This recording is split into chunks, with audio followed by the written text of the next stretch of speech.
Hi, my name is Jen, and we are back with another installment of recapping the books that I read for our book club. This time we are recapping the books from April and May, so that includes the 1984 by George Orwell, The Hitchhiker's Guide to the Galaxy by Douglas Adams, and Little Prince by Antoine de Saint-Exupéry. So if you are not familiar with this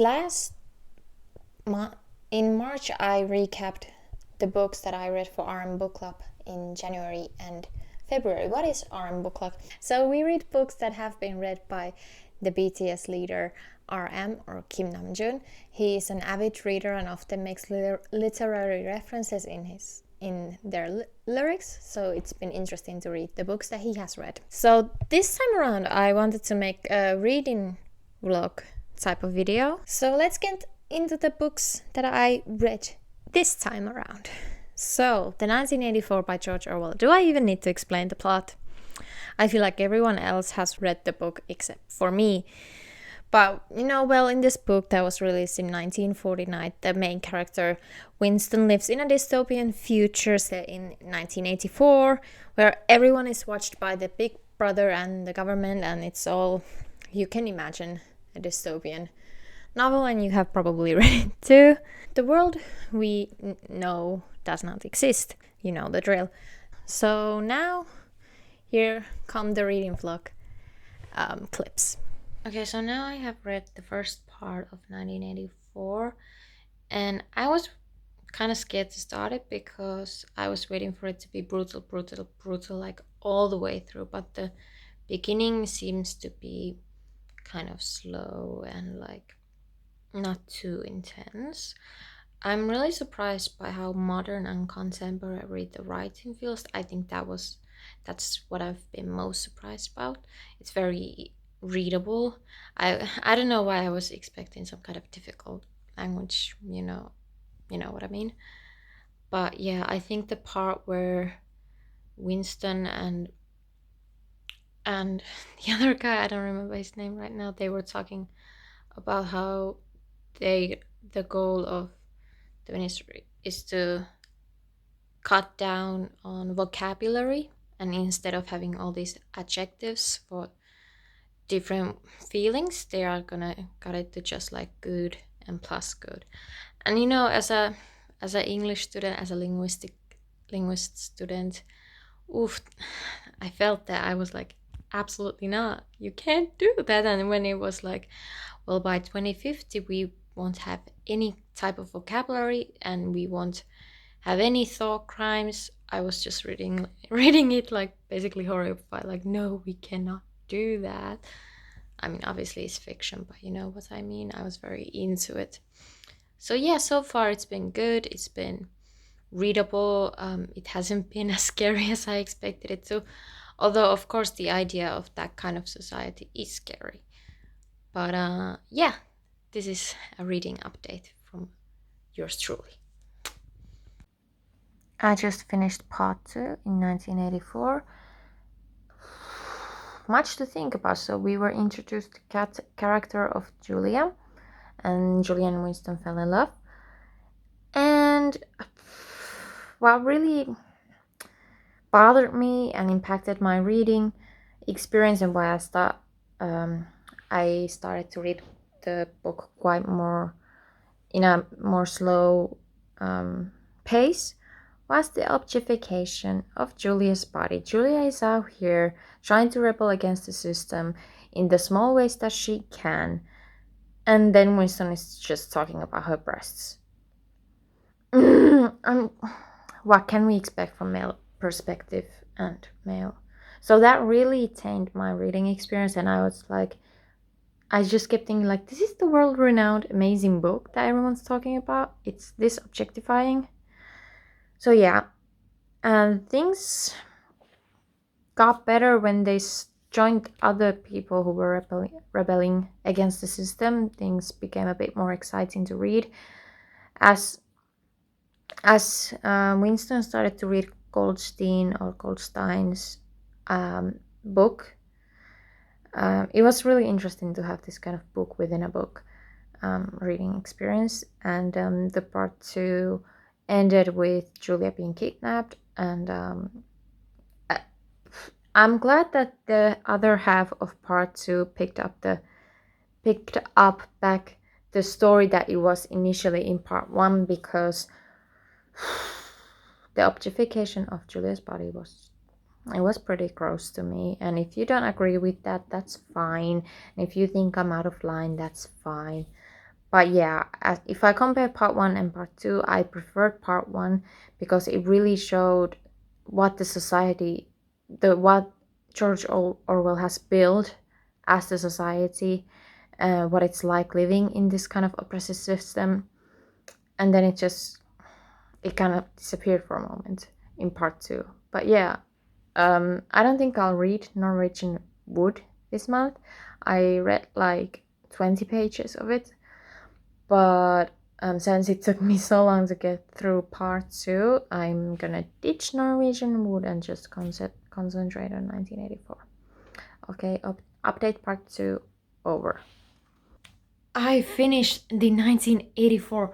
I'm so proud of myself for finishing it, and like now adding 1984 to the books I've read, I feel like just reading it was such an achievement. In the third part of the book, Winston and Julia were captured by the system, by the party, and there were details of Winston sharing how he was tortured, and basically you can see the evolution of him becoming what he hated in the beginning of the book, what he did not want to become. He became one of the people who supported Big Brother, who believed in the party and believed the lies that they told, which, yes, was pretty daunting to read. And I felt my brain hurting when I saw O'Brien torturing Winston. And I do have to say that the appendix about Newspeak, that also hurt my brain to read, because I felt like I was reading something that was real, but it wasn't real, but it was written so as if like, yeah, by 2050 everyone will speak in Newspeak, which is obviously not true. But yeah, I feel like I would have liked the book better if it didn't have the objectifying of Julia's body, but what can you expect? But yeah, I'm still happy that I read this book and I finished it.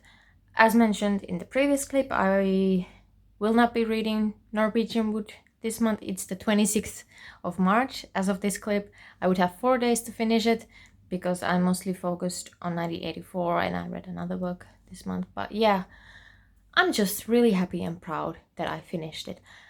I felt like a weight lifted off my shoulders after I finished it. But yeah, I'm so happy to be done with it. Okay, so in March I only read one book for the RM Book Club because 1984 took everything out of me, but in April I read 2 books and I read them quite quickly. So The Hitchhiker's Guide to Galaxy by Douglas Adams, I think this is also a book that everyone has read and I don't need to summarize it, but basically the first book starts with the Earth being destroyed and the main character Arthur Dent survives because his friend Ford saves him. Ford is not a human, he's from a different planet, and they go on an intergalactic adventure. And I only read the first book, and now insert the reading vlog clips. So about Hitchhiker's Guide to the Galaxy by Douglas Adams. So I read about half of the first book, and I gotta admit I'm seeing some similarities between 1984, not topic wise obviously, but like kind of the invention of new realities, alternative universe, coming up with new words and topics. I think it's very reminiscent of 1984. I'm not saying it's completely the same or similar, but as a reader, the reading experience has felt quite similar. It's been quick to read. I'm about halfway through it, and it also reminds me of Doctor Who. Honestly, I haven't watched Doctor Who that like as a fan. My partner likes it, but based on the episodes I've seen, it reminds me a lot of Doctor Who. I really thought the beginning was exciting to read in a way that there were so many things happening, and like the world is ending, and the main character not realizing it, and I just thought that was exciting to read, and the haste of it all. And yeah, I don't have much thoughts to the book. It's nice, I suppose, so far. Now either you all give yourselves up now, let us beat you up a bit, though not very much, of course, because we are firmly opposed to needless violence. Mm-hmm. Mm-hmm. Of course. Don't pretend you want to talk to me. I know you hate me. No, I don't. Yes, you do. Everybody does. It's part of the shape of the universe. I only have to talk to somebody and they begin to hate me. Yeah, same here. Same here. Good morning. It's April 10th, and I finished the first part of the Hitchhiker's Guide to the Galaxy. And I thought it was an entertaining read. I'm not used to reading sci-fi at all, so there were times when I had to like reread and just kind of run it back. Oh, what did I just read? Um, there were some funny bits, and it was entertaining, as I said. And I also found some bits like very intriguing and like commentary of modern society, I suppose. I'm happy I've read this book, but and I thought it was nice to read and easy to read, but I'm not really sure if I will read the subsequent parts. I'm not that into it, but I'm happy that I finished it. And then the final book, Little Prince by Antoine de Saint-Exupéry. Little Prince, oh, Little Prince. So, according to Wikipedia, the story follows a young prince who visits various planets in space, including Earth, and addresses themes of loneliness, friendship, and love and loss. So, you can see that there was this kind of galactic theme for April. So, now insert those reading clips.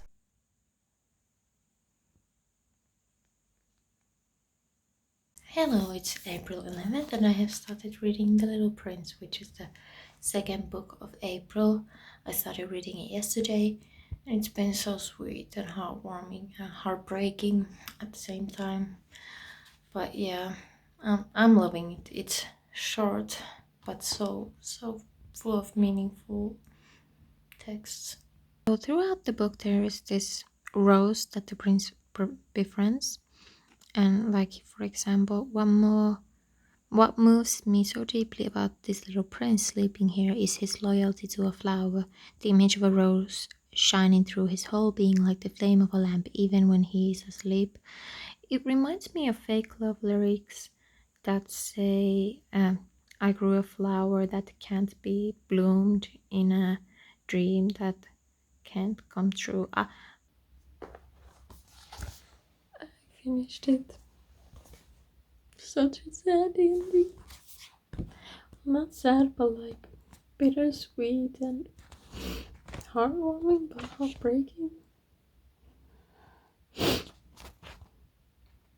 And the little bells all change themselves into. This was lovely. I really needed to read this. I'm glad it was on the list. I do not have any coherent thoughts right now.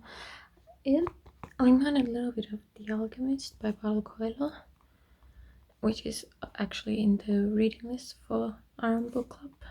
And I've read it in Finnish, so I'll be, when I reread it later on this year, I'll try to see similarities, refresh my mind. But yeah, this was so lovely. So, in conclusion, these books, especially 1984 and Hitchhiker's Guide, are so different from what I would normally read. I do not go for a science fiction book. If it were up to me, I would not. I'm still happy that I read these books, and now I can add them to my books that I've read list that everybody else have read also. And it was also fun to do this kind of reading vlog style to kind of give you the thoughts and updates on my reading right when it's happening. Let me know if you like the reading vlog style video. I might do one next time too. Comment below if you have read these books and what you thought of them. Like the video if you enjoyed it. Subscribe if you want to see more from me. I make videos about my varied interests, such as books, pop culture overall. Check out my social media. I'm jenskosmos on Twitter, Instagram, and Storygraph. And I hope I see you in the next one. Bye!